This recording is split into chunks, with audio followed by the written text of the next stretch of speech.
With all the talk of a potential recession on the way, a lot of people are worried about what would happen to their money if the economy does take a fall. According to a Federal Reserve study, 40% of Americans couldn't come up with just $400 in the event of a financial emergency. Millennials in particular may be worse off in case of a recession than other age groups. The Fed says millennials spend less money because they have less money than older generations did starting out.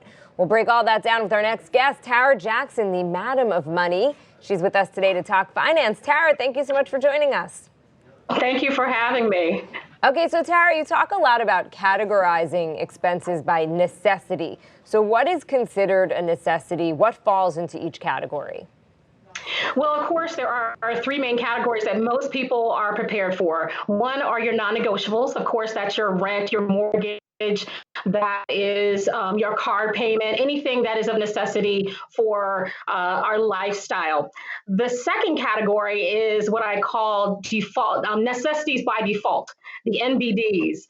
Those are the things that enhance our lifestyle, our cell phones, our utilities, our things that make things life more comfortable. And then we have the third one that most people definitely do, which enhances our life, our enrichment expenses. Those are the ones that, hair and self-care, entertainment, Netflix, Hulu, retail, shopping, or Amazon Prime. Those are the categories that most people are prepared for. But there's one secret category that most people ignore or they don't even pay attention for, which is going to help prepare us for a pending recession. And that is our safety net expenses. Our safety net expenses should be at least a category 2 or category 3 because it helps protect our budget in the event of a recession.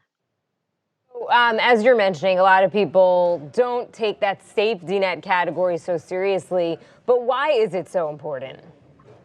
It's so important because it's very affordable on a month-to-month basis, but it protects our budget in the event that there's a major calamity in our financial life, whether there is an accident, whether there is an emergency. It helps to protect for those massive expenses. And so some examples of some great safety net expenses are one, your savings accounts. Your savings accounts to save up for emergencies or opportunities like your 401k.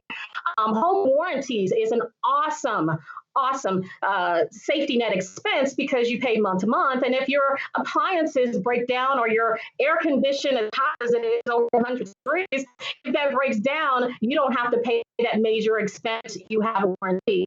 The other one is Total Warranty did a survey which revealed that 1/3 of Americans keep their vehicles up to 7 years. So a car repair or a car breakdown is inevitable. And that's one of the biggest budget busters of our finances is those car repairs because they're so inexpensive.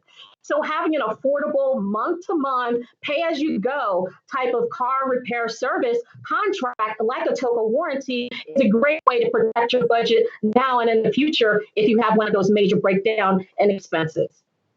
For millennials who are watching and they feel like, okay, this all sounds great, but we just don't have enough money to do this, what do you recommend? How do you start? Is there a target of a percentage that people should be trying to save every paycheck? Well, there's a percentage. If you want to save 10%, it's really how much you can afford. But my thing with millennials is save something sooner. You want to save for those emergencies. Save right now while you can, because when budgets get tight, when the recession hits, it's going to be harder to do that. And you never know when a recession is going to hit. Also, you're going to need a car. You're going to drive your car. And in a recession, most Americans keep their cars longer. So to have a service retail contract or a vehicle repair contract like Total Warranty, which is really affordable month to month, and you can cancel at any time. That's going to help you in the event there's a car breakdown. What you don't want to happen, you have a major emergency during the recession, or your car breaks down during a recession, and you don't have the cash to be able to fix the emergency or fix the repair. Are you surprised millennials have less money than their parents and grandparents did at their age, or because student loan debt is so high, do you just feel like it was inevitable? Well, it's inevitable because of the lifestyle. So we have a very social media lifestyle, and a lot of people like to keep up with the trend. And so we're spending a lot of money. Back in the day, I don't think our grandparents had $5 coffee, but $5 coffee isn't going to make you go broke. But we have a lot of expenses now that we didn't have there that are luxury and enrichment expenses. What our grandparents did do was they did pay attention to those safety net expenses so their budget wouldn't be hit as hard. But I do see that we're spending a lot more than our grandparents did. They saved a little bit more and invested a little bit more. Madam of Money, Tarra Jackson, so great to have you on with us. Really appreciate your time and some great advice out there, especially with a potential looming recession. Yes, thank you.